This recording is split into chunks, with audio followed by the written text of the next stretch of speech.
everybody, welcome to my YouTube channel and to the video that I'm making today. My name is Louisa. I am a person with lived experience of mental health conditions and problems, and I also work as a peer worker in mental health, and my, I guess, specialty of expertise, special area of expertise is hearing voices, something that I experienced for many years when I first became unwell.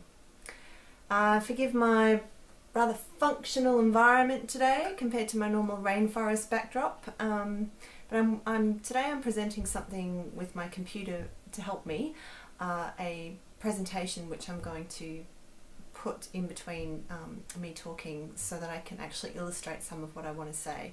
I think sometimes pictures speak 1,000 words, and I did a lot of art when I was recovering from mental distress that can help me share the story.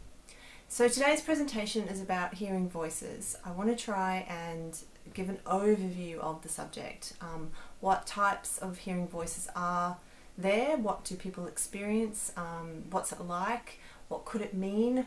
And provide some alternative reference points for people who are looking outside of the medical model, which has a very limited understanding sometimes.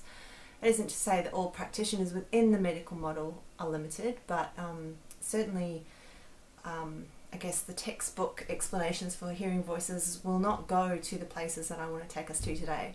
So we're trying to expand our view and understanding of this experience to really help people who are going through this. I counsel anybody who's experiencing hearing voices to form their own explanation for that, something that aligns with their worldview, and to be very careful of taking on other people's worldviews on these issues, especially if they don't serve you. It's fine to take explanation and information from other people as long as it's aligned with you and it feels like truth for you. So on that note, let's dive into the content and see where it takes us. So this first picture is one of the earliest pictures I drew of my voice experience, and as you can see, I wasn't a very happy camper at that point, and the voices are an all-consuming experience when they're at their worst. I was hearing voices perhaps 80% of the time, and feeling very imprisoned by them, very controlled by them, very abused by them. This is a drawing that I did very early in that time as well, which I find fascinating today in light of what I now know from a spiritual perspective. There's a picture of me broken and the truth pouring out, that yellow stuff, the golden light of truth. And I wrote here the quote that I've left on the picture: "The world is inverted, sick people are reaching for sanity. I'm not sick, I'm waking up." Wow, 2010. Yes, I wrote that then, and I absolutely concur with my very unwell self at the time that I was waking up indeed. And I do now believe that the world is inverted, actually, that a lot of our belief systems have been turned inside out, distorted, to keep us in limited beliefs, not understanding our true natures. Waking up to me is about connecting to our true selves, our essential selves, our selves that are connected always to source, to the universe, to life, and that self knows its own power and is also an expression of joy and love and unity consciousness and all the good stuff that we're trying to create in our lives and collectively. So that's what we're waking up into, that self. And the self that is asleep or sick is the self that has been conditioned by, the systems on this planet now for a long time. So as I wrote there, psychosis, though frightening and painful, was the spontaneous beginning of the healing of my psyche. Another picture here, the many eyes of the self. Again, it's this shocking awareness that I suddenly had from psychosis of all aspects of myself that suddenly seemed to be watching me. It was a very trippy and frightening experience of I guess like a loss of identity, not knowing who I was in that picture, a bit like being in a hall of mirrors with mirrors everywhere, and everywhere you look you're seeing yourself, or an aspect of yourself, and then questioning, well, out of all these aspects that I'm seeing, who am I? Where is the real me? So that was it was a very distorted sense of identity, a fragmentation of identity that was happening there. And now in hindsight, when I look at that picture, I realize that actually, you know, when that experience of fragmentation is grounded, it becomes not fragmentation, but it becomes experiencing yourself multidimensionally, like the many aspects of self that exist in all the dimensions of our reality and experience in the universe, not just this human experience here on this planet. So there's many aspects of self within our human limited consciousness, and then there's many aspects of self on the multidimensional level as well. So this was the taste of it for me, the first taste of it. And as I wrote there, previously repressed and internalized parts of my psyche had separated and were now visible and conscious. Now, this picture here depicts my extreme confusion over the fact that I was so unwell after my psychosis, and yet I kind of knew intuitively that it was a good thing. And so this, really expresses it. As I said there, neurotic me, which was pre-psychosis me, so before I fell ill, I depict there as kind of being all stitched up and very repressed, unable to speak, and I called it less sane. And then on the other side, the kind of, the madness had appeared now and erupted, and I looked like a crazy woman there without a shoe and my clothes coming undone, and I call it psychotic me, but in brackets more sane. So very deep stuff this, I think, given that I was so psychotic. I mean, we must question whether psychosis is necessarily madness in the sense of not knowing what's going on. You know, there is totally possible to be psychotic and know what's going on and have a lot of insight. I think that's a myth, that it's not possible. Now, a few authors on the subject, John Weir Perry, who I think was writing in the 1970s, both of these people actually, doctors, had a lot to say. The 70s were much more progressive, it seems, on the topics of psychosis and hearing voices than in more recent years. So a lot of really rich material from these people.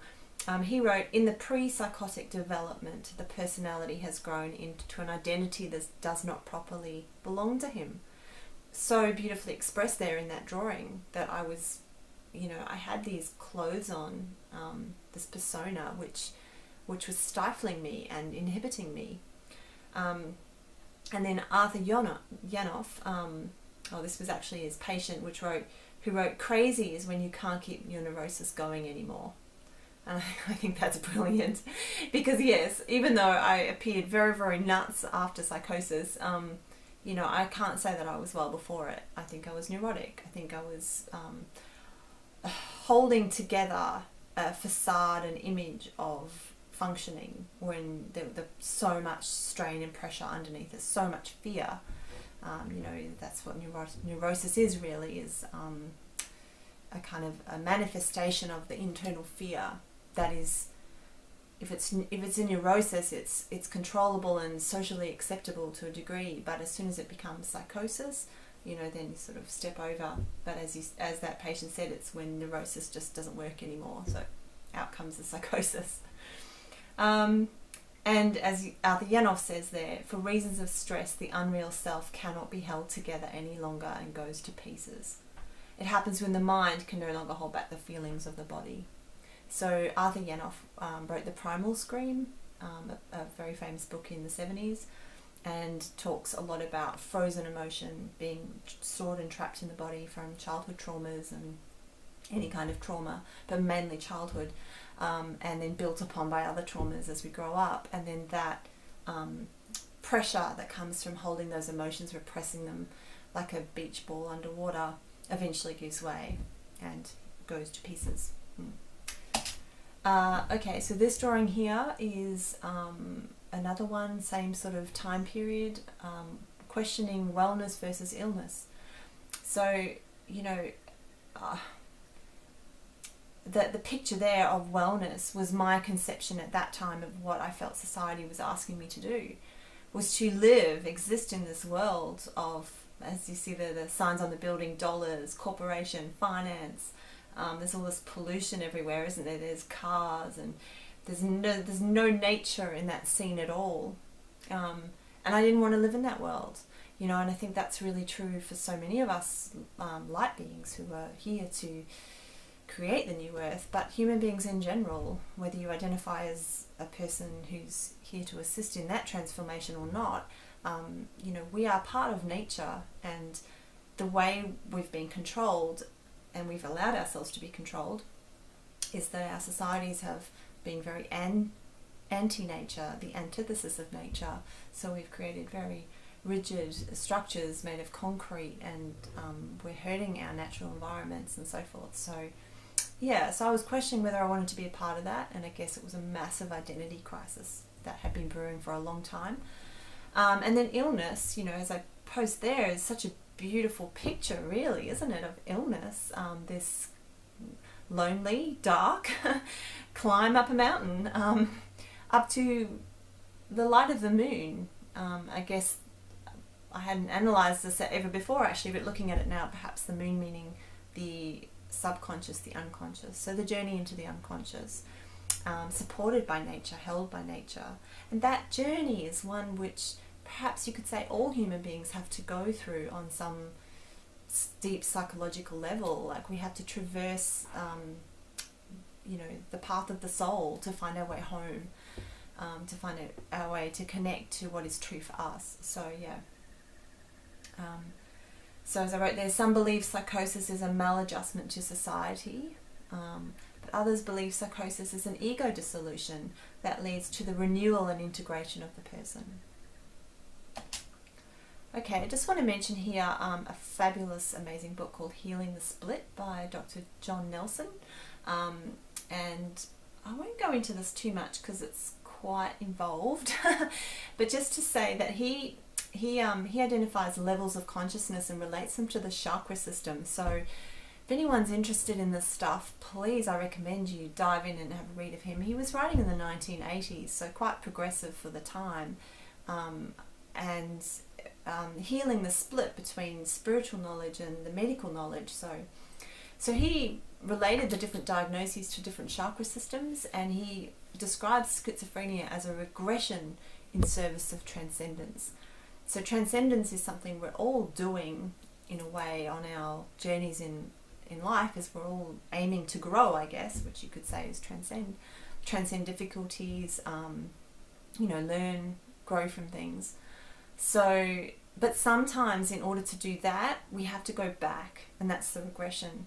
And schizophrenia he posited as being in the realm of the second chakra. So if you think of the realm of the toddler, that's the stage of consciousness development that a toddler's going through, when the world is very magical and very porous. So the little child is really susceptible to any kind of suggestion or intimation, believes everything is true, can often see spirits and into other realms and talk to imaginary friends, and has this expanded awareness of consciousness that can also present as fearful, so the monsters under the bed type of fear. So likewise with schizophrenia, there's a porousness between the person's ego and the greater super consciousness, the greater universe, the energetic realms and the dimensions. So the person is much more exposed to those influences, and maybe having to regress back to that time in consciousness to heal something that was unhealed or undeveloped. So it's such a beautiful, compassionate view of mental distress, I think, which is why I say he's quite progressive for his time.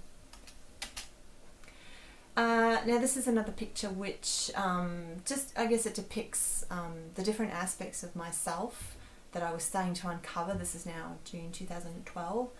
And again, the theme of facade comes up, so the Russian doll idea, and the first doll is all sort of happy, and I was holding some boxing gloves there because I really loved kickboxing at the time, and a book because I love writing and reading, and my little cross which was to depict my love of spirituality. But then underneath it and the dolls within were the wounded selves, going back, the teenage self and probably the prepubescent self and the little child self and the infant self. And I remember nearly stopping this picture at that little broken-hearted doll, but drew the golden one at the end to depict the essential soul level that's within all of us, that is perfect and always will be. So I'm always glad when I look at this picture that I drew that extra little golden child. Now in relation to voices, this was me identifying trauma in my history, and research has found that 70% of voice hearers first hear voices after a major trauma. So that's identified, you know, these sorts of research studies are based on, people relating their experiences as trauma. Now, the people who devised this research and theory of the trauma is a couple of psychiatrists from the Netherlands, social psychiatrists, Dr. Marius Rom and Dr. Sandra Escher. They did some groundbreaking work in the 1980s, interviewing voice hearers, many voice hearers, and discovered that a lot of them never presented to mental health services because they weren't distressed by their voices, and they wondered why, and they found it really interesting. So their early research showed that voice hearers who coped with the experience, and there's a list of things there you can see on the screen, they had an explanatory framework for their voices, so they had a meaning. They knew where the voices came from and why they were there. Their voices were linked to traumatic or difficult life experiences, so again that's about the explanation that the person has. They had higher self-esteem, more social supportive connections, more likely to discuss the voices with others, communicate more often with the voices, ability to set limits with the voices, and ability to listen selectively to the voices. Now Rom concluded that, after all his research, that voices are not the consequence of a diseased brain, but more akin to a variation in human behaviour, like being left-handed. So this was a while ago, and I guess Rom wasn't around when we have all these massive energetic openings that are now available to our consciousness. So I would suggest that even left-handed, there are, this, I don't know what the statistic is on left-handed versus right-handed, but voice hearing is becoming more and more common, because so many of us are opening up to access our higher dimensional aspects and hearing voices in that sense. So yeah, the way that they researched the voice hearing was they invented something called the Maastricht Interview, which is still available, and I'll see if I can find a link and pop it below to people who would like to have a look at it. It's a clinical tool for clinical settings, and it's a very comprehensive questionnaire which will take several hours to get through. But if you are a practitioner watching this, and you want to use something that's got a lot of credibility, scientific credibility behind it, this is your tool. If you're a voice hearer and you're interested, and you work with somebody, let them know that you want to use this tool and see if you can answer the questions, because it's well designed to help the person identify possible links between the voices and the person's history, and to also bring into awareness coping strategies and things that they do to help them. Okay, so this, by the way, is known nowadays as the Hearing Voices approach. Marius and Sandra's work blossomed into this beautiful thing called the Hearing Voices movement, which is an international movement now. It's full of amazing people out there, and I highly recommend that you link into InterVoice website, which I'll post below, for more information about that. There are Hearing Voices networks in over 35 countries. It is a very grassroots, consumer-led movement. Anyone can start a Hearing Voices support group and utilise the wealth of information that's come out of this research. It's not just Marius Rom now and Sandra Escher, it's many people who have written about this and researched it and analysed it. So it's exciting, really. And yeah, that to my mind, this research just validates the individual experience, and I'm by no means saying that research is the be-all and end-all. I think that you are your own evidence base. If your experience is your experience, then that's enough. Your understanding is really what counts. But I personally find it really validating to know this kind of thing, especially about the trauma, because it related so much to my own experience. So, going back to that own experience, being disempowered by voices can be the psyche's way of reacting and resolving abuse, neglect, bullying or trauma. So if a person has experienced a lot of that in their lifetimes, these voices can actually serve that function. It's a positive function in a way, if you work your way all the way to the resolution of it, because it's pushing you to stand up for yourself and take your power back, which I'll talk about a bit more in a minute. But this slide here shows a few of the ways that I felt when I started to uncover and work with my voices, which I'm sure would be quite common for voice hearers. The most disturbing image there is the self-hate one. Yeah, and that plays out as those extremely abusive voices that really, really hate you. So they're in the context for me, they were a part of me. They were part of my consciousness that hated me. I hated myself, right? But that's not always the case. So I'll move on soon and talk about the types of voices.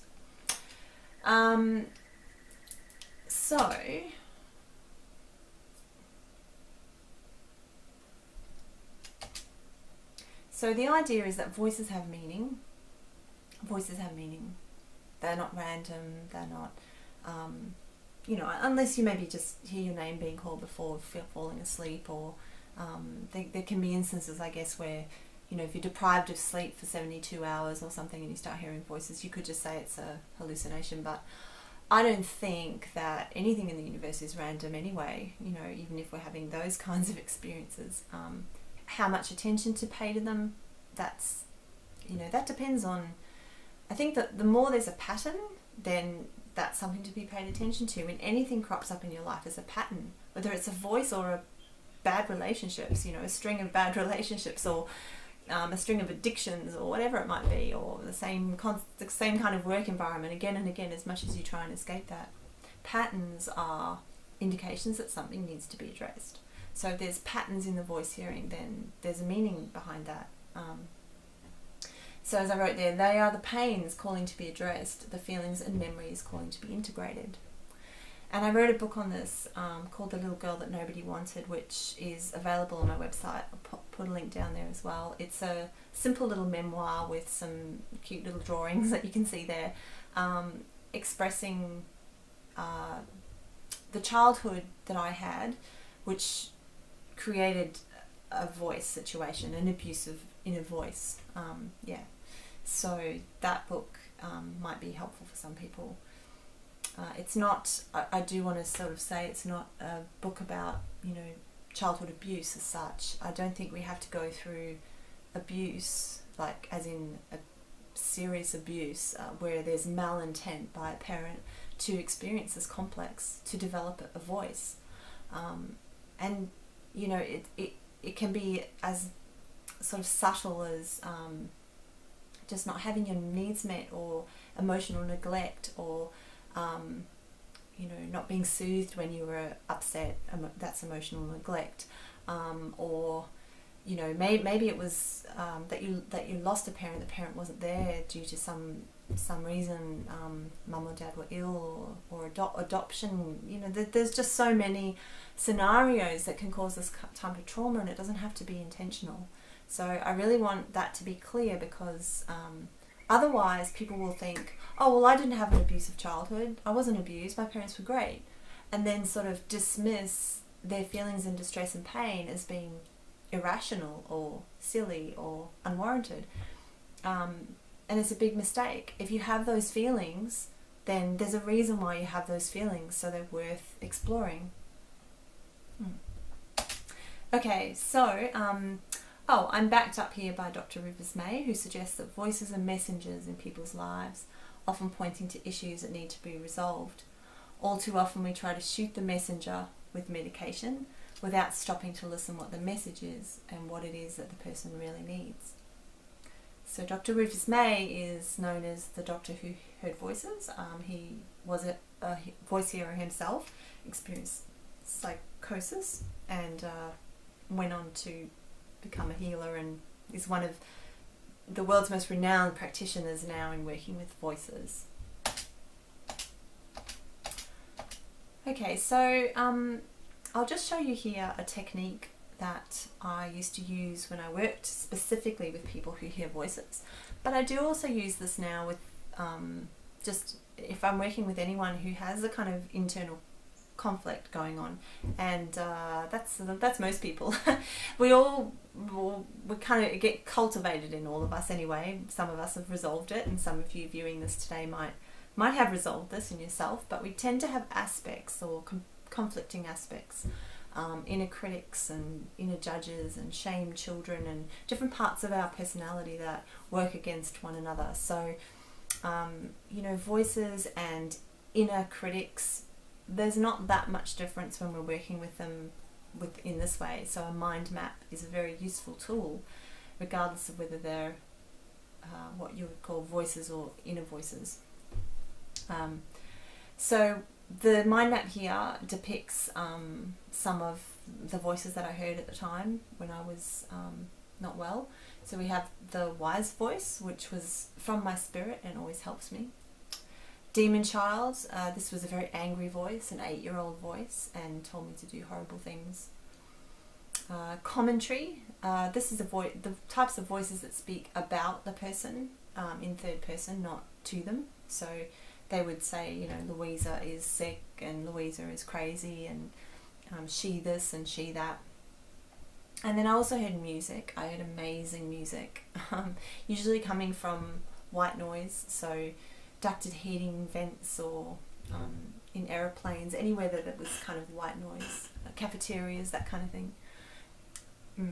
So now people often ask me, what constitutes hearing voices versus the normal inner chatter that goes on, and why did I decide that these were voices at what point? And I do think the difference is that it's kind of like the inner self-talk but turned up in volume. So voices do not have to be outside the head. You don't have to hear them with your ears as if they're another person in the room.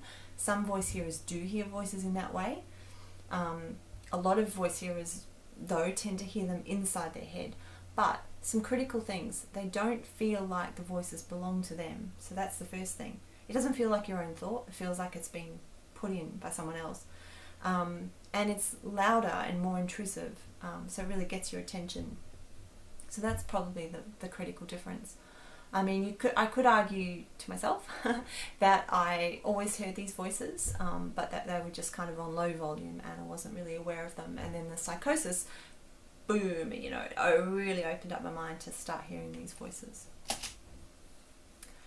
The voices can be talked with. Now, voice dialogue is something that I was trained in. I've also done it as a participant, and had therapists work with my different voices. And it's one way of speaking to the voices specifically. Now, one of the furphies in the medical model is it's quite outdated, but you will still find this amongst practitioners, that it's not okay to talk about voices.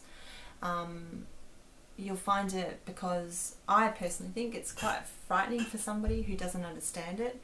The idea of voice hearing has got a lot of stigma attached to it, so it's highly possible to find it difficult to find someone to talk about this experience with, which is why these hearing voices support groups are so important, because it gives people the chance to do that, to talk about them. The research shows us that it is okay to talk about voices in terms of it's not going to make things worse. There was a couple of studies done, 2008, 2009, 2007 there, which show that voice hearers want to discuss their voices in greater detail than occurs in routine care, and that the majority of people find it helpful to have therapies which let them discuss their voices in detail. And I think if you don't discuss them, then we're ignoring the elephant in the room. And creating greater fear. So I'm going to go now to types of voice hearing experiences, just to kind of categorize them a little to help out people who, you know, I don't know, it's interesting for voice hearers, I think, to have a look at this material, and it's also helpful for people who work with people who hear voices or live with people who hear voices, if you're a family member or a friend. So I have determined these categories just based on, you know, my reading and my own practice and my experiences, that it seems to me that there's two types of voice hearing experiences broadly. And the first is the voices that come from the self. So these we maybe call them dissociative voices. So it's almost like aspects of the self that have been dissociated from, disowned. The person doesn't relate that part of themselves to themselves. It's not part of their identity. So for example, one of my voices, as I showed before, was the angry child.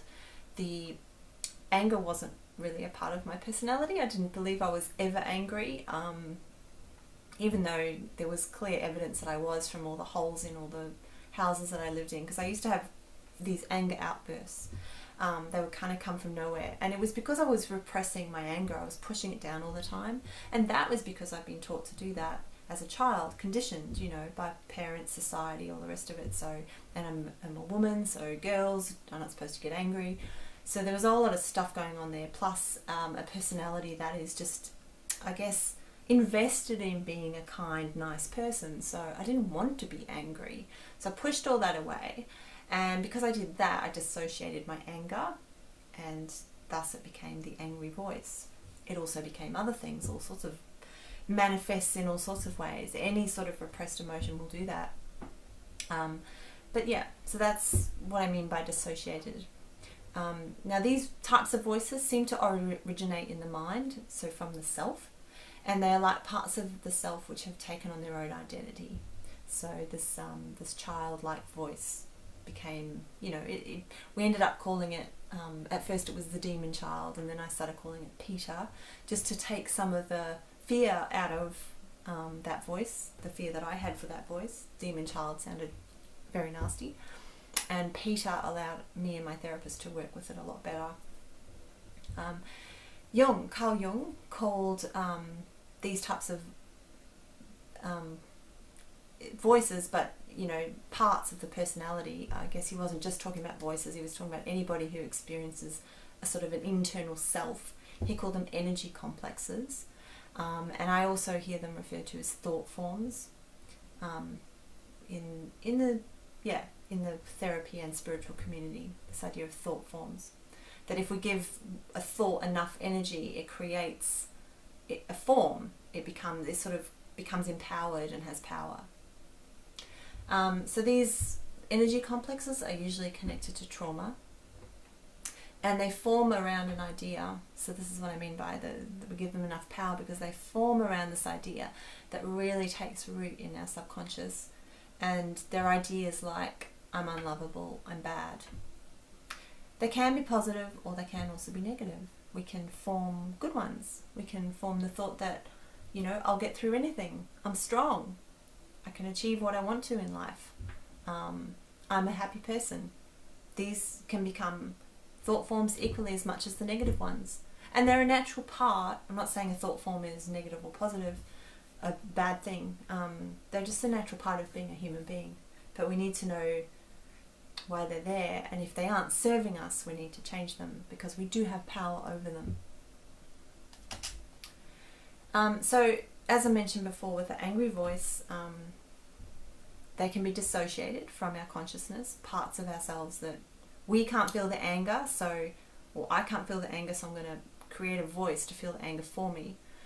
And these voices can be protecting us from conflicts. So in this diagram here, I show how, in my example, my thought was actually, I'm angry at my parents. So the anger, any time that I guess my parents discipline me or punish me, or I would feel angry. That's natural, that's normal, right? We just see toddlers get very angry at parents. But there was a conflict inside me because of the way my parents dealt with that anger, which was presenting it as if it wasn't okay. and withdrawing love until I had transformed my anger into happiness. So there was a conflict, and the message was from their behaviour, I can't be angry at my parents. I'll get into trouble. I'll get, punished, more punished.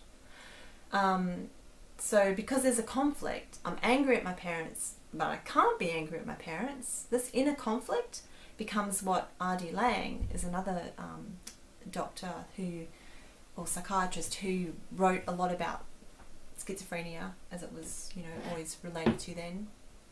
He wrote, he described psychological conflicts as causing a divided self and an incompatible knot within the psyche. So it's an unresolvable conflict. There's nowhere for the consciousness to go with that, to express the anger, to let the emotion out. So the emotion gets stuffed down, and then the voice takes on that energy in order to release it and bring it to our awareness. So the voice was, you are bad, you should cut yourself. So I hope you can see how that works. It's it's kind of simple when you when you map it out like that. It looks so simple, but I know how much effort it took me to get to that understanding, that explanatory framework. It's a lot of work. Yeah, I'm not denying that. So voices and emotions. Elenor Longden is also a fantastic person to follow on this. I'm going to post the link to the TED Talk below. She is well worth listening to on the subject, and she also comes to this conclusion as this quote describes there.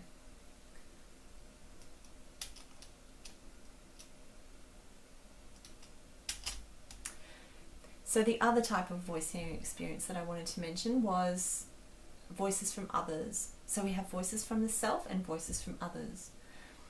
Now these voices appear to clearly be from an outside source. So this is according to the person who's experiencing it, right? Not to any objective reality. We're just talking here about how the person perceives it, the voice hearer. So they perceive it as perhaps people who've passed away, telepathy, receiving signals from some kind of source, spirit guides, entities, or something called voice to skull, V2K, which is a type of technology that is apparently out there. I don't know an awful lot about it, but so these can also likewise be positive or negative, and are not necessarily a bad thing, but yeah, I suppose it depends on the content, doesn't it? So what I just described there, and I know I went through that pretty quickly, but and there was probably some things in there that may have challenged you, may have not, but we're talking about beliefs really, aren't we? What is the person, the voice hearer, believe about this experience? Because some of those beliefs might be very challenging to us. We might not believe in voice to skull technology or telepathy or the ability to hear people who've passed away. There are people on the planet who don't believe in life after death. So for them to have someone say that they're hearing a deceased person, it doesn't equate. So to really work with this stuff, we have to honour our own belief system. That's what counts. And so much of the distress experienced by voice hearers will come about because their beliefs are not being validated. And look, the voice hearer themselves is totally entitled to dismantle those beliefs. Maybe they aren't valid for them. Eventually, maybe they're not serving them. Maybe they're based on wrong, false assumptions, not truth. But there's something in that belief system that is a clue to working with it, and that's why they can't just be brushed away and discounted. I mean, most of us know how difficult it is to just change a belief. You can't just change a belief. You've got to do a bit of work on that and figure out why. And some of these beliefs historically would have been absolutely laughed at in a Western culture. This is very culture dependent as well, very based on where you're from. The indigenous cultures, as I mentioned in some of my videos, have very, very broad understanding of voices that is quite positive, seen as communicating with spirit guides and ancestors, which is extremely important in connecting to the earth and the universe and communing with it, literally speaking to it, speaking to trees, speaking to plants.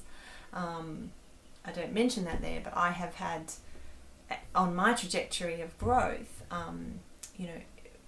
as my awareness has expanded, I've been able to actually commune with plants, to speak to them. They have a consciousness. Everything has a consciousness. And, you know, the more expanded you become, the more that becomes a reality. But until you're there, this can sound like complete fantasy and fabrication. So the moral is suspend all disbelief when working with voice hearers. And if you're a voice hearer, trust yourself, you know, find the truth inside you and follow that, because that's your wisdom. And you need that. You absolutely need that. I'm going to show you why now. Personal sovereignty. So, as I wrote there, no matter what the source of the voice, personal sovereignty is the end solution. When voices are overwhelming or distressing, they seem to have a lot of power. When anybody has power over us, whether it's a voice or a person, or a system, or an institution, we can change that situation through empowering ourselves. So this is what is so critical. Where the voices come from is not so much the issue. It's more the person's ability to take their power back. Now, I have made another video on discernment and voices, which I'll link below as well. Hearing voices, are they serving me? Now, this video really unpacks this idea of power and choice and using your discernment. Do you want these voices in your life or not? So yeah, so that video will help you. I will hopefully make another video as well, which is more practical, coping skills, ways to work with hearing voices. We'll dive deeper into the Maastricht Interview and methods that I used when I was working with voice hearers and things that I did for myself as well. It's just a bit too much for this topic to go into all of that. But I guess I'll end it on some hope. Some hope about cultivating personal sovereignty. How do you do that? You know, and that's again personal, but there are some things that I can suggest. Listen to your own story. Hear your own story. Tell your own story to yourself. Your story will contain the clues to powerlessness, why you feel that you can be overpowered by voices, if that's what your experience is, that you're hearing distress. If you're working with somebody, listen to that person's story. Let it come out. Don't impose your worldview on them and dismiss it, invalidate it, crush it. You know, it's so easy to do that. You don't even have to say that. You could just not ask a question. The silences are just as important as the questions, and the person will pick that up. So allow the story to come out. Trust yourself, and especially your feelings about things. Let your feelings be your guide, and try to feel your feelings, because sometimes what's happening, that you've lost your power because you're not able to feel your feelings. So as I said, the voices have become dissociated aspects, which are holding those feelings. It wasn't until I learned to feel my anger that my angry voice started to disappear, and eventually totally disappeared. May well come back one day if I'm not prepared to feel my anger. You know, these habits, old habits die hard. They're old patterns. They can be triggered by things. But certainly now I have emotional IQ that's way higher than when I started this journey through sheer necessity of learning to feel my feelings. It's a very critical piece. And that linked into resolving trauma. Resolving trauma is a part of the story. All this stuff is tied together, you know. But coming to peace with it, resolving trauma, I think that's what it means to me. How do we live with this story? How do we integrate it, process it, make peace with it, understand it, so that it doesn't tear us up? And you know, to get there, you're going to have to feel your feelings about that story. Let that come out. Often with voices, I think they are, in a sense, a distraction from facing the trauma, because the trauma is so painful, and we don't want to go there. It's like, oh my God, I don't want to feel all those feelings. I don't want to go back in my memories. I'd rather live with voices, is sort of the logic. But, you know, if you're really serious about healing from the experience, then resolving the trauma will likely resolve the voices. Yeah, that is if you want them to be resolved, because they're not all bad. So, and I talk about that a lot in that other video. Take responsibility for your actions and your safety. It's extremely important. As a couple of the examples I gave before, voices can be damning, abusive, mean, controlling. A lot of the scariest voices that we encounter are those that are telling us to do bad things, hurt ourselves or others. Those are the voices that really get people into trouble, because they end up in psychiatric hospitals on medications they don't want to be on, or whatever the case is, because everyone's worried about what you could do. So take responsibility. If this is you, take responsibility for your actions, your safety. You don't have to listen to the voices. You can still have them, and, you know, work on why you have them. Work on taking your power back from them, but don't blame your actions on the voices. You have control. You have sovereignty. You are in control of your vehicle. You know, that you can say that I am in control of my vehicle. I take back my power, and I am in control of my vehicle. You know, allow yourself the dignity of risk, and if you're working with somebody like this, or you're a family member, then allow the person who hears voices the dignity of risk. Allow them to work through the stuff, and the dignity of risk meaning, you know, they might, to stretch and grow ourselves, we might need to take some risks. We might need to leave the confines of our little house and step out into the big bad world and find out what's going on. Might need to go to a hearing voices support group. Might need to start a new job. Might need to move into a different town. I don't know, whatever it is. Change the way you dress. Shave off all your hair. Whatever it is that you need to explore to express yourself. And for a while, as you're healing, that can look messy. That can worry people. You know, sometimes in these relationships when someone's been hearing voices, has been very sick, in the role of a sick person for years, and then the family members may be inadvertently keeping them in that role, because it's become a pattern and a dynamic that serves both, to be cared for and caring. So, you know, the dignity of risk will open up some space to explore how to do things differently, how to do things in a new way. You know, maybe you hear voices which really pester you if you go on public transport. Dignity of risk would be going on public transport anyway. Do it. You know, build up your tools first, and your courage. Take ownership take responsibility for your actions and your safety, and then do it. So I don't think we can learn and grow and heal without the dignity of risk.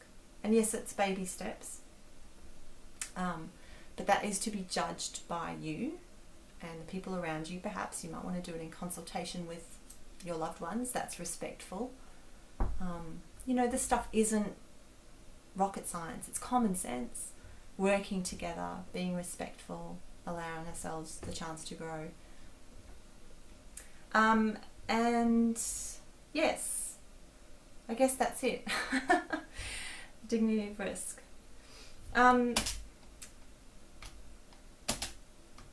I suppose, yeah, where shall I end this? You know, once again, at the end of a long video, I feel like I haven't covered everything. There's so much more I need to say, but I'm just going to have to leave it there. I will say that the last slide here I just want to show you is voice hearing in general. There is a real misperception that it's always about schizophrenia. You know, it absolutely isn't. As Marius Rom and Dr. Sandra Escher showed, you know, many people hear voices and don't experience any kind of mental health diagnosis or need any services.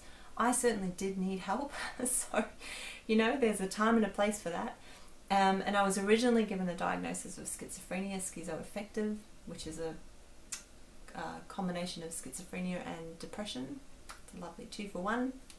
That became later borderline personality disorder, which was, I believe, attributed to the fact that I was doing trauma therapy and I was opening up myself to feeling things, and I was remembering my childhood, and I was exploring these very, very strong feelings like anger, and they started to come out and present as a kind of attachment problems with as a baby with my parents, and a lot of huge insecurities around my relationship with my therapist, and a lot of angry behaviour, which is sometimes dumped in the borderline personality basket, and that eventually transformed into dissociative identity disorder.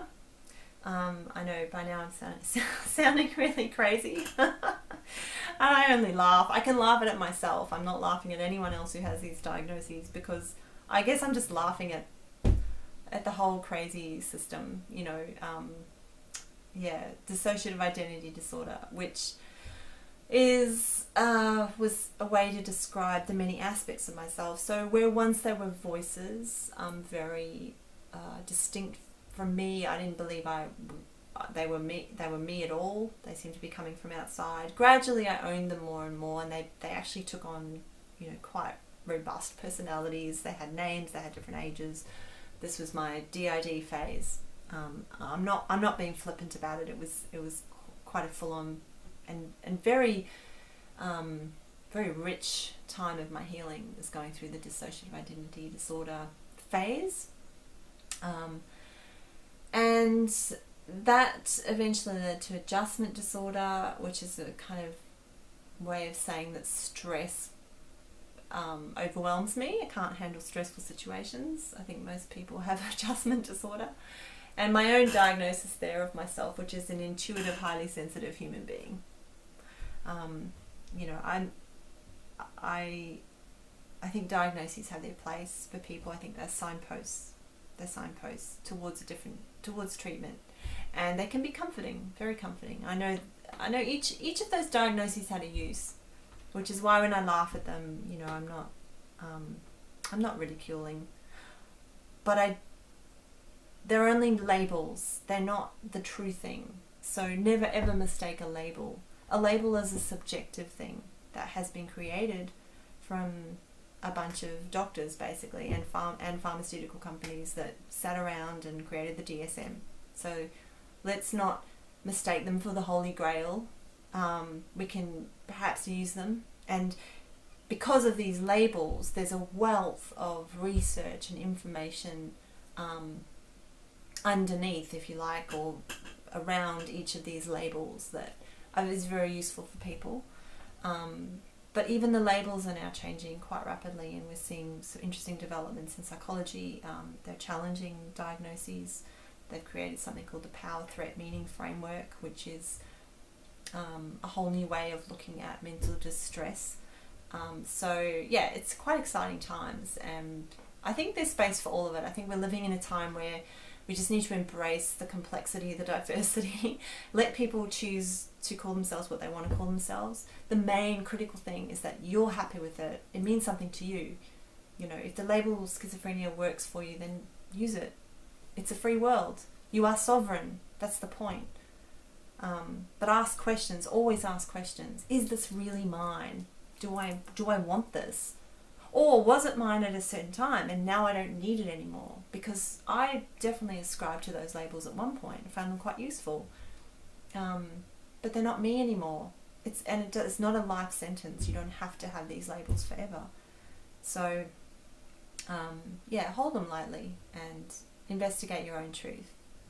Consult within. You are the doctor of yourself. You are your own expert, your own psychiatrist, your own anything you need, right? You can consult with other people, yes, it's helpful, and we don't live in vacuums, we need each other to learn and grow, but ultimately you are sovereign. So, okay, let's hope I've done this vast subject justice, and I will try to make another video on it again, on other sort of aspects of it. And my best wishes to anyone who's experiencing this at the moment. Please know that there is a lot of hope, and this is resolvable. You can heal from voices, or you can choose to live with them, and you can make that a pleasant life. You know, it's, my other video talks quite a lot about that it's not necessary to necessarily get rid of voices. So yeah, I will stop talking now and wish you all many, many blessings, much love, and namaste.